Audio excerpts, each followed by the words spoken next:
একই কথা মূলত বারবার যেগুলো এসছে, এগুলো শুধু রংপুরের কথা না, এগুলো বাংলাদেশের বিভিন্ন প্রান্তে যারাই সাংবাদিকতা পেশার সাথে আছেন তাদের সবার মধ্য থেকেই একই ধরনের কথাগুলো এসছে। এর মধ্যে সবচাইতে গুরুত্বপূর্ণ কথা যেটি এসছে সেটি হচ্ছে যে সাংবাদিকদের আর্থিক নিরাপত্তা দরকার এবং সাংবাদিকদের আর্থিক নিরাপত্তা ছাড়া কোনোভাবেই সুষ্ঠু, বস্তুনিষ্ঠ, সৎ সাংবাদিকতা সম্ভব না।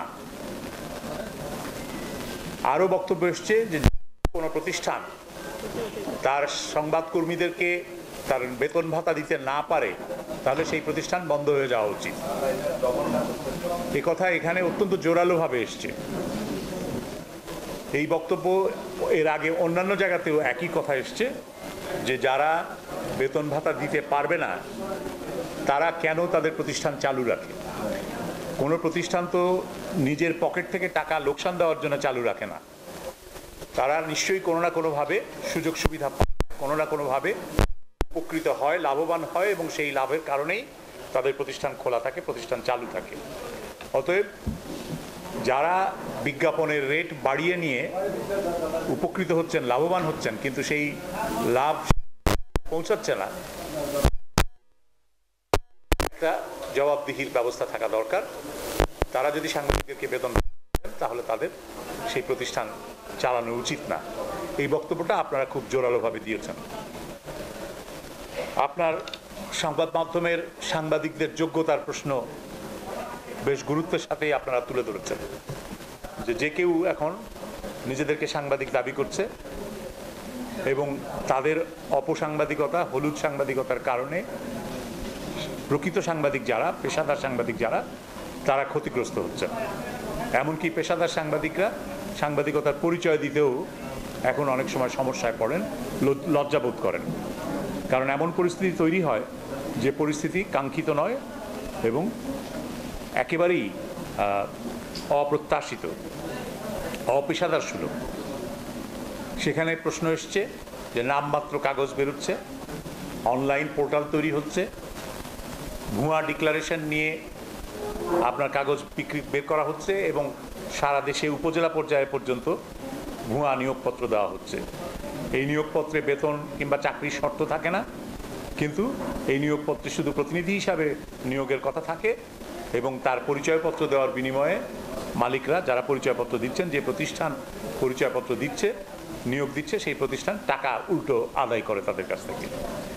ফলে যারা সংবাদদাতা বা প্রতিনিধি হিসাবে নিয়োগ পাচ্ছেন তারা আর্থিক সংকটের মধ্যে শুধু যে পড়ছেন তা না, তারা একটা দুঃসহ পরিস্থিতির মুখে পড়ছেন, যেখান থেকে বেরোনোর জন্য তাদেরকে অনেক সময়ই দুর্নীতির আশ্রয় নিতে হচ্ছে, অসৎ পথে যেতে হচ্ছে।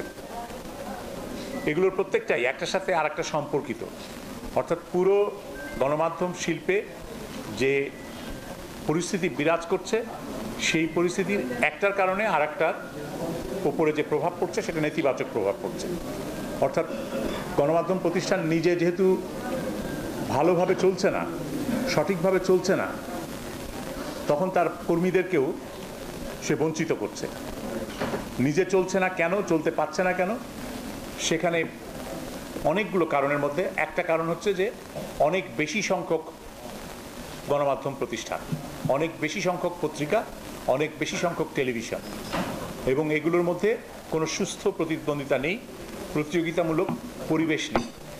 পরিবেশটা এমনই যে যেখানে যার যত রাজনৈতিক ক্ষমতা আছে, যার যত কালো টাকার দাপট আছে, সে তত বেশি লাভবান হচ্ছে, সে তত বেশি শক্তিশালী হচ্ছে। এবং যেহেতু তার রাজনৈতিক ক্ষমতা রয়েছে, যেহেতু তার টাকার প্রভাব রয়েছে, প্রতিপত্তি রয়েছে, সেই কারণে গণমাধ্যমের উপরেও তার প্রভাবটা বা নিয়ন্ত্রণটা অনেকটাই জোরালো এবং শক্তিশালী, যার বিরুদ্ধে সাংবাদিকরা আবার কিছু করতে পারছেন না। কারণ সাংবাদিকদের মধ্যে আবার বিভাজন, চরম বিভাজন, ঐক্য নেই। ইউনিয়নের বিভাজন যেভাবে হয়েছে তাতে একদল ইউনিয়ন হচ্ছে সাংবাদিক লীগ, আর একদল ইউনিয়ন হচ্ছে সাংবাদিক দল, এবং অনেকেই আবার প্রেস ক্লাবকে বিকল্প হিসাবে ভাবেন যে সাংবাদিকদের ঐক্যবদ্ধ হওয়ার জায়গা প্রেস ক্লাব, যদিও প্রেস ক্লাব কেউ একজন বলেছেন যে এটা তো আসলে রিক্রিয়েশনের জন্য ক্লাব, বিনোদনের জন্য ক্লাব। এটা পেশার অধিকার আদায়ের জন্য কোনো ইউনিয়ন না, বা ইউনিয়নের ভূমিকা নিতে পারে না। তো তখন আবার প্রেস ক্লাবেও দেখা যায় যে সদস্যপদ দেওয়া হচ্ছে না অনেকে সদস্যপদ পান না, এবং তখন তারা আবার আরেকটা পাল্টা ক্লাব খোলেন। যেমন এখানে রিপোর্টার্স ক্লাবের নাম শুনলাম, এরকম আরও অনেক ক্লাব। হয়তো দেখা যাবে যে যারা রিপোর্টার্স ক্লাব করেছেন তারা প্রেস ক্লাবের মেম্বারশিপ পান। রংপুরে প্রেস ক্লাব বিভিন্ন জায়গায়, আপনার এমনও উপজেলা আছে যে উপজেলায় 4টা প্রেস ক্লাব হয়েছে। আমরা বললাম যে তিনি বাংলাদেশ সাংবাদিক ইউনিয়নের কোনো জেলা বা ইউনিটের পরিচয় দিচ্ছেন না, তিনি পরিচয় দিচ্ছেন ওই উপজেলাই সাংবাদিক ইউনিয়ন। আমি জানি সেই উপজেলা সাংবাদিক ইউনিয়ন পেয়েছেন কিনা। বাংলাদেশ ফেডারেল সাংবাদিক ইউনিয়নের অংশ হতো তাহলে আর অন্যটা অন্যরকম। সহযোগিতা করার জন্য বলতে ভুলে গেছি যে এই বাংলাদেশে যে রেজিস্ট্রেশন অফ ট্রেড ইউনিয়ন আছে, সেখানে কিন্তু সকল পেশার ইউনিয়ন করা যায়। তাদের ক্যাটাগরিতে পুলিশ শ্রমিক আছে, রিক্সা শ্রমিক আছে, কিন্তু সাংবাদিক ইউনিয়ন নামে কোন ক্যাটাগরি নেই। না, এটা ঠিক না। সাংবাদিক ইউনিয়ন নামে রেজিস্ট্রেশন আছে, বাংলাদেশ ফেডারেল সাংবাদিক union registered trade union, Bangladesh federal সাংবাদিক ইউনিয়ন। কিন্তু এটা আমাদেরকে গ্রহণ করে আমাদের রিজিওনাল অফিসে গেছি, সেখানে তাদের যে এখন আঞ্চলিক অফিসে কি সমস্যা হচ্ছে সেটা আমি জানি না। আঞ্চলিক অফিসে কি সমস্যা হচ্ছে সেটা জানি না, কিন্তু আঞ্চলিক অফিসে এই সমস্যা হওয়ার কথা না, কারণ ইউনিয়ন হিসাবে এটা স্বীকৃত। ইউনিয়ন হিসাবে স্বীকৃতি না পাওয়ার কোনো কারণ নেই। ইউনিয়ন করার অধিকার প্রত্যেক সাংবাদিকের, মানে শ্রমিক হিসাবে, প্রাপ্ত কর্মী হিসাবে এই অধিকার রয়েছে, এবং ট্রেড ইউনিয়নও মানে আমাদের সংবিধানের স্বীকৃত আমার কাছ থেকে কেড়ে নিতে পারে না। যাই হোক, এই যে অনৈক্যের মধ্যে এই অনৈক্য একেবারে চরম পর্যায়ে গেছে। বিভিন্ন ধরনের সমিতি, অ্যাসোসিয়েশন ইত্যাদি পাল্টাপাল্টি, এটা একটা মানে ক্ষমতার বা প্রভাব প্রতিদ্বন্দ্বিতাতেও পরিণত হয়েছে। ফলে সাংবাদিকদের সবার স্বার্থ, সামগ্রিকভাবে এই পেশায় যারা যথাযথভাবে কাজ করছেন, পেশাগতভাবে নিজেদেরকে ভাবেন বা প্রতিষ্ঠা করতে চান, তাদের জন্য কোনো মানে কি বলে মাথার উপরে কোনো ছাদ নাই, একটা ঐক্যবদ্ধ ইউনিয়ন নাই। ফলে সাংবাদিকদের এক্সপ্লয়েট করা খুব সহজ হয়। যারা এক্সপ্লয়েট করতে চান, যারা সাংবাদিকদেরকে ঠকাতে চান, যারা সাংবাদিকদেরকে কাজে ব্যবহার করতে চান, তারা সেই সুযোগটা নিচ্ছেন, কারণ সাংবাদিকরা ঐক্যবদ্ধ নয়। এর জন্য সংগ্রাম কোথাও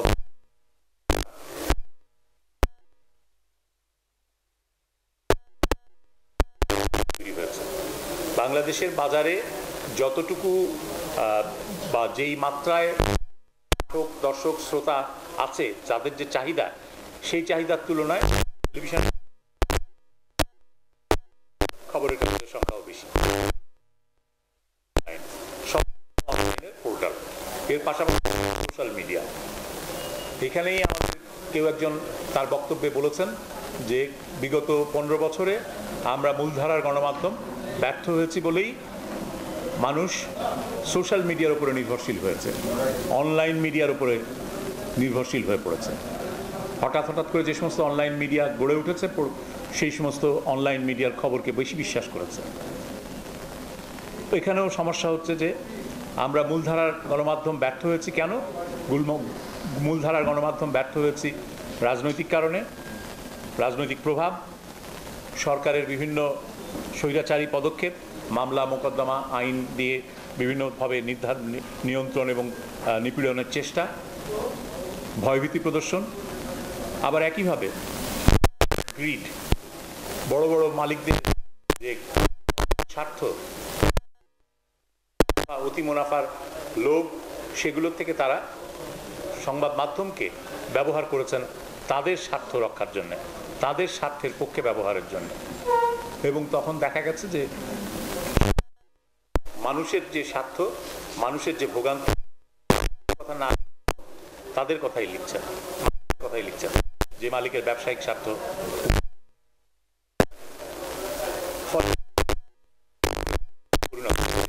চক্র না ভাঙলে আপনার এই গণমাধ্যমের সমস্যা খুব সহজে আসবে না, ভাঙাটা খুব সহজ হবে না। ভাঙতে আমাদেরকে যেমন এই অন্তর্বর্তী সরকার, তাকেও যেমন পদক্ষেপ নিতে হবে, ঠিক তেমনি পরবর্তীতে যে রাজনৈতিক সরকার আসবে তাকেও সেই ধারাবাহিকতা বজায় রেখেই আবার নতুন কিছু পদক্ষেপ হয়তো নিতে হবে। আর যে সমস্ত সুপারিশমালা আপনাদের আলাপ আলোচনার ভিত্তিতেই, আপনাদের মতামতের ভিত্তিতেই তৈরি করা হবে, সেই সুপারিশমালাগুলো বাস্তবায়নে অন্তর্বর্তী সরকার যতটুকু সময় পাবে তার চাইতে অনেক বেশি সময় ধরেই থাকবে রাজনৈতিক সরকার। রাজনৈতিক সরকারকে সেই জন্যে এটার প্রতি অঙ্গীকার দিতে হবে, অঙ্গীকার করতে হবে, নজর দিতে হবে, বাস্তবায়ন করতে হবে। অনেকে বলেছেন যে বাইরে মফস্বল শহরগুলোতে আমরা এসে ঢাকার থেকে সাংবাদিকরা আসে কর্ম শোনে, কিন্তু তারপরে আর কোনো বাস্তবে প্রতিফলন ঘটে না এবং সেটা থেকে একটা হতাশা তৈরি হয়। এ কথা সত্য যে অনেকেই আসেন এবং শুনে যান, তারপরে আর সেগুলোর কিছু পরিবর্তন ঘটে না। আমরা আমাদের কমিশনের ক্ষেত্রে যেটা বলতে চাই সেটা হচ্ছে যে না, আমরা আমাদের কমিশন থেকে আপনাদের কথাগুলো তুলে ধরব, আপনাদের কথাগুলোর প্রতিফলন থাকবে, আপনাদের যে দাবি, আপনাদের যে চাওয়া, আপনারা যেভাবে সমাধানের কথা ভাবছেন তার অনেকগুলোই থাকবে এবং এগুলোর প্রতিফলন ঘটলে ভবিষ্যতে এই দলিলটা সবার জন্যে একটা রেফারেন্স হিসাবে থাকবে, ব্যবহারের জন্যে আপনারা তখন বলা যাবে এই কমিশন, গণমাধ্যম সংস্কার কমিশন এই সুপারিশ করেছিল, আপনারা এই সুপারিশটা কেন বাস্তবায়ন করবেন না? এটা বাস্তবায়ন করে দেখেন যে সমস্যার সমাধান হয় কিনা, এই গণমাধ্যম খাতে শৃঙ্খলা ফিরে আসে কিনা, এই নৈরাজ্য দূর হয় কিনা, অপসাংবাদিকতার যে সমস্যা সেই সমস্যা মোকাবেলা সম্ভব হয় কিনা, সেজন্যে চাপটা প্রয়োগ করা যাবে এবং সেই চাপ প্রয়োগ করার ভিত্তিটা হবে এই কমিশনের সুপারিশমালা। রাজনৈতিক দলগুলোর কাছে আমি আগেই বলেছি যে রাজনৈতিক দলগুলোর কাছে আমরা তাদের মতামত চেয়েছি, তাদের সুপারিশমালা চেয়েছি, তারা লিখিতভাবেই আমাদের কাছে সুপারিশমালা দিচ্ছেন। এই লিখিত সুপারিশমালা কিন্তু একটা দলিল হিসেবে থাকবে এবং এই দলিল ধরেও তাদেরকে জিজ্ঞাসাবাদ করা যাবে, তাদেরকে বলা যাবে যে আপনারা এইটা অঙ্গীকার করেছিলেন এই কাজটা করবেন, সেই কাজটা করেন। যদি না করেন তাহলে তখন তাদেরকে আবার বলা যাবে তাহলে আপনারা কেন বলেছিলেন। সুতরাং এই যে গণমাধ্যম সংস্কার কমিশনের কাজ, এই কাজটাকে একেবারে গুরুত্বহীন ভাবার কোনো কারণ নেই। আমাদের বাংলাদেশে কিন্তু এর আগেও একটা গণমাধ্যম সংস্কার কমিশন হয়েছিল, প্রেস কমিশন হয়েছিল 1982-83 সালে এবং 1982-83 সালের ওই প্রেস কমিশন তারাই কিন্তু ওয়েজ বোর্ড নির্ধারণের কথা বলেছিল এবং ওয়েজ বোর্ড তারা বাস্তবায়নের জন্য ওয়েজ বোর্ডের সাথে সম্পর্কিত করেছিল বিজ্ঞাপনের বিষয়টিকে। আবার বিজ্ঞাপনের বিকেন্দ্রীকরণও কিন্তু যেটা হয়েছে, আগে শুধু ঢাকায় এক জায়গা থেকে নিয়ন্ত্রিত হতো, সেটা এক জায়গা থেকে নিয়ন্ত্রিত না হয়ে জেলা পর্যায়েও যে বিভিন্ন জায়গায় বিজ্ঞাপন এখান থেকে সরাসরি দেওয়া হচ্ছে পত্রপত্রিকায়, সেই ব্যবস্থাটাও কিন্তু ওই পরিবর্তনের পরেই এসছে। ওই প্রেস কমিশন কিন্তু বলেছিল যে বাংলাদেশ বেতার এবং বাংলাদেশ টেলিভিশনের ক্ষেত্রে স্বায়ত্তশাসনের কথা ভাবা উচিত এবং বেসরকারি খাতকেও বেতার এবং টেলিভিশনের দিকে, বেতার এবং টেলিভিশনের সুযোগ দেওয়া উচিত। বাংলাদেশে বেতার এবং টেলিভিশন এখন বেসরকারি খাতই সবচাইতে বড়, বরং সরকারি খাত বাংলাদেশ টেলিভিশন এবং বাংলাদেশ বেতার একেবারেই প্রান্তিক হয়ে গেছে। মানে এখন অনেকে, খুব কম লোকই সরকারি টেলিভিশন দেখেন, অধিকাংশরাই বেসরকারি টেলিভিশনের উপর নির্ভরশীল হয়েছে। এই পরিবর্তনগুলো কিন্তু সংস্কারের অংশ হিসাবেই হয়েছে, সংস্কারের ফল হিসাবেই হয়েছে। বাংলাদেশ টেলিভিশন এবং বেতারের যে পরিবর্তন, সেটার পেছনে আরও একটা কারণ ছিল, সেটা হচ্ছে যে সরকার একটি স্বায়ত্তশাসন সংক্রান্ত কমিশন করেছিল। সেই কমিশনও সুপারিশমালা দিয়েছিল এবং সেই সুপারিশমালা অনেকটাই, পুরোপুরি হয়নি কিন্তু কিছু বাস্তবায়নের চেষ্টা হয়েছে। সরকারি টেলিভিশন এবং বেতার স্বায়ত্তশাসন পায়নি, কিন্তু বেসরকারি টেলিভিশনগুলোর জন্যে সরকার লাইসেন্সিংয়ের ব্যবস্থা করেছে এবং লাইসেন্স দিয়েছে। সরকারের অনেকগুলো আইন এবং নীতিমালা আছে, যে এই আইন এবং নীতিমালা সরকার যদি যথাযথভাবে প্রতিপালন করত, অনুসরণ করত, তাহলে এত বিশৃঙ্খলা হতো না। কিন্তু এখন সেই বিশৃঙ্খলা হচ্ছে, কারণ সরকার নিজের করা নীতি নিজেই মানে নাই। সরকার নিজেদের করা আইন নিজেরাই অনুসরণ করেনি। সরকারের নীতিমালায় ছিল, বিশেষ করে সংবাদপত্রের ক্ষেত্রে, আমি রংপুরে সংবাদপত্রের বিষয়টার উপরেই জোর দেবো বেশি, কারণ আঞ্চলিক পত্রিকার সংখ্যা নিয়ে একটা বড় ধরনের কথাবার্তা এসছে এখানে, এবং আঞ্চলিক পত্রিকার সম্পাদক প্রকাশকদের পক্ষ থেকেও বিজ্ঞাপন সংক্রান্ত নীতিমালা নিয়ে প্রশ্ন তোলা হয়েছে। এই যে সংবাদপত্রের নীতিমালা, সেইখানে বলা হয়েছে যে সার্কুলেশনের ভিত্তিতে বিজ্ঞাপনের দর নির্ধারণ হয়, সরকারি বিজ্ঞাপনের দর। সার্কুলেশন কিভাবে যাচাই করা হয় বা সার্কুলেশন কিভাবে নির্ধারণ করা হয়? কাগজের ক্যাটাগরি ক, খ, গ, তিনটা ক্যাটাগরি আছে এখানে, জাতীয় বা আঞ্চলিক হিসাবে কিছু নেই, ক, খ, গ হিসাবে আছে। তো এই ক, খ, গ শ্রেণীর যে কাগজগুলো, সেই কাগজগুলোর ক্ষেত্রে বিজ্ঞাপনের দর নির্ধারণের জন্য সার্কুলেশনের সংখ্যার উপরে নির্ভর করা হয়। এই সার্কুলেশনের সংখ্যা যাচাই করার জন্য সরকারের একটা দপ্তর আছে, audit bureau of circulation, ABC. এবিসির পরিদর্শকরা, ইন্সপেক্টররা, তারা ছাপাখানায় যেয়ে প্রকৃত ছাপার সংখ্যা দেখে এসে তারপরে একটা সার্টিফিকেট দেন। সেটার ভিত্তিতে ওই সার্কুলেশনের হিসাবটা গ্রহণযোগ্য হয়, গ্রহণীয় হয়, এবং তার ভিত্তিতে ডিএফপির যে মিডিয়া লিস্ট, সেই মিডিয়া লিস্টের মধ্যে কোন পত্রিকা ঢুকবে আর কোন পত্রিকা ঢুকবে না সেটা নির্ধারণ হয়। ওই মিডিয়া লিস্টে এখন সারা দেশে 596টা পত্রিকা মিডিয়া লিস্টভুক্ত আছে, ঢাকা শহরে আছে 302টা। কিন্তু সরকারের ওই নীতিমালায় আরও একটি দিক ছিল। এই এবিসির এই সার্টিফিকেশন প্রসেস সম্পর্কে আপনারা ইতিমধ্যেই বলেছেন যে এটা দুর্নীতির আখড়া। যে পত্রিকার যা সার্কুলেশন, সেই সার্কুলেশন সংখ্যা প্রকৃত সংখ্যা দেখানো হয় না, একটা মন গড়া সংখ্যা দেখানো হয়, যাতে বেশি দরের বিজ্ঞাপন পেতে পারে পত্রিকার মালিকরা, কোনো কোনো পত্রিকা, এবং তারা সেভাবেই করে, এখানে দুর্নীতি ঘটে। কিন্তু সরকারের নীতিমালাতেই আরও একটি দিক ছিল। সেই দিকটা হচ্ছে যে যত কাগজ বিক্রি হচ্ছে তার উপরে তো সরকারকে কর দিতে হয়। একটি পত্রিকা সরকারকে কত কর দিচ্ছে, সেই করের সার্টিফিকেটের উপরে, ট্যাক্সের সার্টিফিকেটের উপরে সার্কুলেশনের সংখ্যা নির্ধারণ করা যাবে। কিন্তু এই বিধিটা সরকার অনুসরণ করে না, এই নীতিটা সরকার অনুসরণ করে না। এই নীতিটা অনুসরণ করলে খুব সহজেই এই সমস্যার সমাধান সম্ভব। যার কাগজ 3000 বিক্রি হয়, সে নিশ্চয়ই 1,51,000-এর ট্যাক্স দিবে না, কোনো পাগলেও দেবে না। যার কাগজ 1 লক্ষ বিক্রি হয়, সে 3 লক্ষ ট্যাক্স কখনোই দিবে না।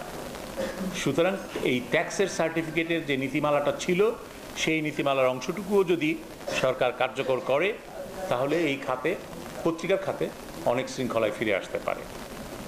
আমরা দেখেছি, আমি একটু আগেই বললাম যে 592টা কাগজ মিডিয়া লিস্টিংয়ে আছে, কিন্তু হকাররা কাগজ বিক্রি করেন মাত্র 46টা।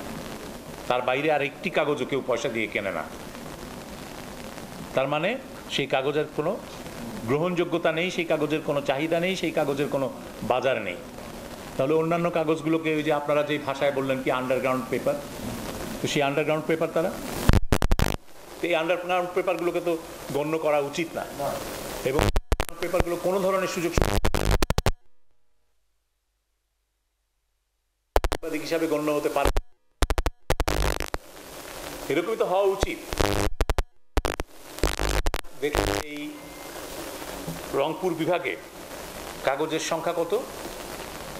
কারো ধারণা আছে মোট কাগজের সংখ্যা কত? 30টার উপর। তার মধ্যে একদিন 13টা কাগজ, 13টা দৈনিক কাগজ। দিনাজপুরের মতন একটা জেলায় 13টা, কটা বেরোয়? হকার কয়টা বিক্রি করে? এইটা হলো বাস্তবতা। এই বাস্তবতার থেকে বেরিয়ে আসতে হলে সরকারকে, সরকারের যে বিদ্যমান নীতিমালা আছে সেটা যেমন এখনই বাস্তবায়ন করা যায়, আবার আমরা যে সমস্ত সুপারিশের কথা ভাবছি, যে সমস্ত সুপারিশের কথা আপনারা তুলে ধরেছেন, সেগুলো যদি আমরা যথাযথভাবে তুলে ধরতে পারি এবং সরকারকে মানাতে পারি, আমাদের সুপারিশমালা, এই সংস্কার কমিশনের সংস্কারের প্রস্তাবগুলো যদি সরকারকে মানাতে পারি, তাহলে পরিবর্তন সম্ভব এবং সেই পরিবর্তন আসবে। আপনারা খুবই গুরুত্বপূর্ণ আরেকটি প্রশ্ন তুলেছেন, সেটি হলো ওয়েস্ট বোর্ডের প্রশ্ন এবং প্রেস কাউন্সিলের প্রশ্ন, আপনার প্রেস কাউন্সিলকেই ওয়েস্ট বোর্ড বাস্তবায়নের দায়িত্ব দিতে চেয়েছেন, এরকম প্রস্তাব এখানে এসছে। ওয়েস্ট বোর্ড আমাদের এখতিয়ার না, এই গণমাধ্যম সংস্কার কমিশনের বিবেচ্য বিষয়ের মধ্যে ওয়েস্ট বোর্ড নেই, কারণ ওয়েস্ট বোর্ড খুবই টেকনিক্যাল কাজ। এইখানে জীবনযাত্রার মানের জন্য কত ব্যয় করতে হয় একটা পরিবারের, একজন সাংবাদিকের কী কী ঝুঁকি আছে, একজন রিপোর্টারের যা ঝুঁকি একজন ডেস্কে বসে যে কাজ করেন অফিসে তার একই ঝুঁকি নয়। সুতরাং বিভিন্ন ধরনের পদের জন্য, বিভিন্ন ধরনের দায়িত্বের জন্য বেতন কাঠামোয় পার্থক্য থাকে, সেগুলো নির্ধারণের জন্য বিশেষজ্ঞ লাগে, সেগুলো নির্ধারণের জন্য ইউনিয়নের প্রতিনিধিত্ব লাগে, তারপরে আপনার ইকোনমিস্টদের প্রতিনিধিত্ব লাগে, এরকম নানানভাবে সেটা করার প্রশ্ন আছে। তো সেই ওয়েস্ট বোর্ডের কাজটা আমাদের না, ওয়েস্ট বোর্ডের বিষয়টা আমরা বলতে পারবো না। আমরা শুধু যেটুকু বলতে পারি সেটা অবশ্যই এই যে ন্যূনতম একটা বেতনের কথা এসছে না 35,000 টাকা, আমি জানি না 35,000 টাকা আমরা বলবো কিনা বা অন্যরা আর কি বলবে, কিন্তু হ্যাঁ একটা ন্যূনতম বেতন এবং সেটা সম্মানজনক জীবন ধারণের জন্য, মর্যাদার সাথে জীবন ধারণের জন্য যা প্রয়োজন সেরকম একটা ন্যূনতম বেতনের কথা বলা দরকার। সেটা না থাকলে আপনি আপনার জীবনের নিরাপত্তা, আপনার সামাজিক মর্যাদা এগুলোর কোনোটাই অক্ষুণ্ণ রাখতে পারবেন না, এবং তখনই কম্প্রোমাইজ করার প্রশ্ন আসবে, আপোষ হবে এবং সাংবাদিকরা স্বাধীনভাবে স্বাধীন সাংবাদিকতা করতে পারবেন না, বস্তুনিষ্ঠতা থাকবে না। প্রেস কাউন্সিলের প্রশ্ন যেটা এসছে যে প্রেস কাউন্সিলকে কার্যকর করতে হবে, মামলা হামলা বিভিন্ন ক্ষেত্রে ত্রুটি বিচ্যুতি সংবাদ মাধ্যমের, গণমাধ্যমের, সেগুলোর প্রতিকার কোথায় পাবো? সেগুলোর প্রতিকার প্রেস কাউন্সিলেই পাওয়ার কথা। অন্তত প্রেস কাউন্সিল যখন গঠিত হয়েছিল এবং প্রেস কাউন্সিলের যে আইন আছে সে আইনের প্রথম লাইনেই আছে যে প্রেস কাউন্সিলের কাজ হবে গণমাধ্যমের স্বাধীনতাকে সংরক্ষণ করা এবং এটাকে সমৃদ্ধ করার জন্য তারা ভূমিকা রাখবে। কিন্তু এই প্রেস কাউন্সিল শেষ পর্যন্ত কি করেছে? পত্রিকা বন্ধ করার সিদ্ধান্ত নিয়েছিল। দৈনিক দিনকাল বন্ধ করার যে কর্তৃপক্ষীয় সিদ্ধান্ত, জেলা প্রশাসন যে তার ডিক্লারেশন বাতিল করে দিয়েছিল, সেইটার বিরুদ্ধে দৈনিক দিনকাল গিয়েছিল প্রেস কাউন্সিলে সুরক্ষা পেতে, কিন্তু প্রেস কাউন্সিল তাকে সুরক্ষা দেয়নি, বরং ওই জেলা প্রশাসকের সিদ্ধান্তকেই আপহোল্ড করেছে। এমন তো হওয়ার কথা না। এই ধরনের ব্যর্থতা যেই প্রতিষ্ঠানের, সেই প্রতিষ্ঠান আসলে টিকে থাকা উচিত কিনা সেটা একটা প্রশ্ন। বরং এখানে নতুন কিছু করার কথা আমাদের ভাবা দরকার, যেটা কার্যকরী প্রতিষ্ঠান হবে। যে কার্যকরী প্রতিষ্ঠানে আপনি সাংবাদিক হিসাবে যেমন সুরক্ষা পাবেন, আপনার প্রতিষ্ঠান সংবাদ মাধ্যম যেমন সুরক্ষা পাবে, তেমনি সাধারণ মানুষ, পাঠক, শ্রোতা, দর্শক যারা কোনো না কোনোভাবে কখনো কখনো হয়রানির শিকার হন সংবাদ মাধ্যমের কাছে, সেই হয়রানির থেকে প্রতিকার পাবেন। সেরকম একটি প্রতিষ্ঠানের কথা আমাদের অবশ্যই ভাবতে হবে, একটা কার্যকর প্রতিষ্ঠান। সেটা বিভিন্ন দেশে প্রেস কাউন্সিল বিভিন্ন নামে আছে, আমরা কি নামে প্রস্তাব করব সেটা আপনাদের মতামতের উপরে নির্ভর করছে। মিডিয়া কমিশনের কথা এসছে, এর আগেও আমরা বাইরেও শুনেছি যে স্থায়ী মিডিয়া কমিশনের কথা বলা হয়েছে, ঢাকায়ও সাংবাদিকদের পক্ষ থেকে বলা হয়েছে যে স্থায়ী একটা মিডিয়া কমিশন করা হোক। আমরা সেগুলো বিবেচনায় নিয়েই একটা সুপারিশের কিছু একটা করব। তবে আপনাদের এই বক্তব্য, আপনাদের এই মতামতগুলো অত্যন্ত গুরুত্বপূর্ণ। এগুলো আমরা শুনতে চেয়েছি এ কারণেই যে আমরা আপনাদের কাছ থেকে আমরা অনেক কিছুই এর আগেও শুনেছি, নিজেরাও জানি, যেহেতু এই মিডিয়ায় কাজ করছি 40 বছর ধরে, কিন্তু তারপরেও আপনাদের কাছ থেকে শুনতে চেয়েছি এবং সেই কারণেই আপনাদের কাছে আসা। আপনাদের এখানে আমন্ত্রণ জানানো নিয়ে অনেকের মধ্যে ক্ষোভ টোপ থাকতে পারে, এখানে একটু ক্ষোভের ঘটনা ঘটে হচ্ছে, কিন্তু এই আমন্ত্রণ জানানোর বিষয়ে স্পষ্ট করে বলি যে আমাদের সাংবাদিকদের মধ্যে যত বিভাজন, যত অনৈক্য, এই অনৈক্যের ভিত্তিতে বাছাই করা খুব কঠিন, কাকে আনবো কাকে আনবো না। এবং অনেক ক্ষেত্রেই এটা হয়ে যায় যে আমাকে দাওয়াত দিয়েছে, অতএব এটা আমার জন্য একটা বিরাট ব্যাপার, আমি একটা স্বীকৃতি পেলাম। আবার অনেকের ক্ষেত্রে হচ্ছে যে আমাকে ডাকে নাই, সুতরাং আমার বোধহয় স্বীকৃতিটা নষ্ট হয়ে গেল, চলে গেল, আমাকে সাংবাদিক হিসাবে গণাই ধরল না। ব্যাপারটা মোটেও তা না। ব্যাপারটা হলো আমরা আমাদের সীমিত পরিসরে এই সমাবেশটা করতে চেয়েছি, এই মত বিনিময়টা। এখানে যদি আমরা শুধু রংপুর জেলার, বাইরের জেলাগুলো বাদ দিলাম, শুধু রংপুর জেলার সব সাংবাদিকদেরকে ডাকতাম, তাহলে এই মিলনায়তনে জায়গা হতো না, আমাদের জনসভা করতে হতো। আর বাইরের জেলাগুলোর থেকে যে 8 জন 5 জন 4 জন 6 জন 10 জন এসছেন, তারাও কিন্তু ওই সমস্ত জেলাগুলোর থেকে যদি আমরা সবাইকে ডাকতাম তাহলে এটা সম্ভব ছিল না, একটা আলোচনা এইভাবে করা সম্ভব ছিল না। একটা বিকল্প হতে পারতো যে আমরা জেলায় জেলায় যেয়ে জেলার সব সাংবাদিকদের সাথে কথা বলা, কিন্তু তাহলে আমার 1 বছরেরও বেশি সময় লাগতো। আমাকে 90 দিনের ম্যান্ডেট দেওয়া হয়েছে, এই কমিশনকে সময় দেওয়া হয়েছে 90 দিন।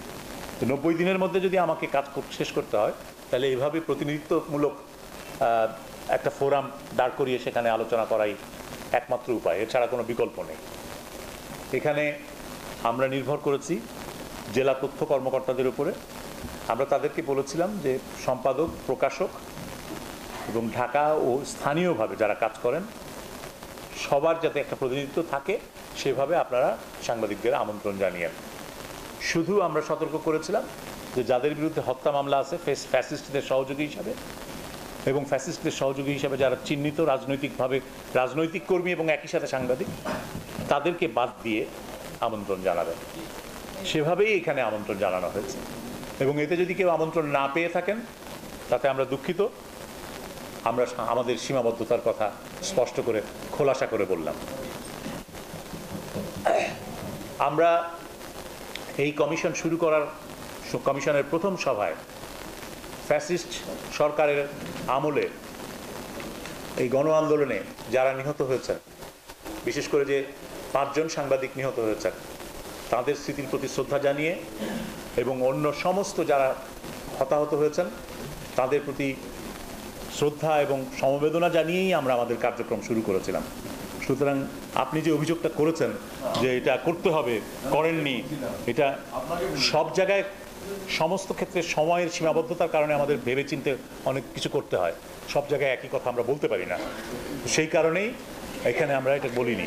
কিন্তু তারপরেও আমি শেষ করার সময় বলতে চাই যে আমরা অগাধ শ্রদ্ধা জানাই আমাদের রংপুরে আত্মাহুতি দেওয়া শহীদ আবু সাঈদের প্রতি, যিনি এই আন্দোলনের প্রতীকে পরিণত হয়েছিলেন। তাঁর আত্মার প্রতি শ্রদ্ধা জানিয়ে এবং এই আন্দোলন সংগ্রামে যারা ক্ষতিগ্রস্ত হয়েছেন, গত 15 বছরে যে সমস্ত সাংবাদিকেরা নির্যাতিত, নিগৃহীত হয়েছেন, তাদের নির্যাতন নিগ্রহের বিচার হোক, তারা ক্ষতিপূরণ পান, সেটা আমরা চাই। তাদের প্রতি সহমর্মিতা জানিয়ে এবং আজকে যারা এখানে এসছেন সবাইকে ধন্যবাদ জানিয়ে, আবারও কৃতজ্ঞতা জানিয়ে আমার বক্তব্য শেষ করছি, এই সভা শেষ করছি। ধন্যবাদ।